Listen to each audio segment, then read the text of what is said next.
वो ढूंढ रहे हैं मुझे भूल जाने के तरीके, मैंने हफा होकर उनकी मुश्किलें आसान कर दी। मेरी आंखों में छुपी उदासी को महसूस तो करो, हम वो हैं जो सबको हंसाकर रात में खुद रोते हैं। काश कोई मेरा भी होता जो कहता मत रोया कर, काश कोई मेरा भी होता जो कहता मत रोया कर। तेरे रोने से मुझे भी तकलीफ होती है, तुझसे बेहतर तो तेरी यादें हैं। भले ही मुझे रुलाती हैं मगर साथ तो हैं। पता है मुझे प्यार करना नहीं आता, पता है मुझे प्यार करना नहीं आता, मगर जितना भी किया तुझसे किया। अस्सलाम वालेकुम। जिंदगी क्या है? जिंदगी एक राज है। जिंदगी एक राज है तो राज ही रहने दो।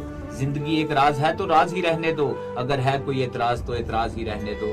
पर अगर आपका दिल कहे हमें याद करने को, पर अगर आपका दिल कहे हमें याद करने को, तो दिल को अब ये मत कहना कि आज रहने दो।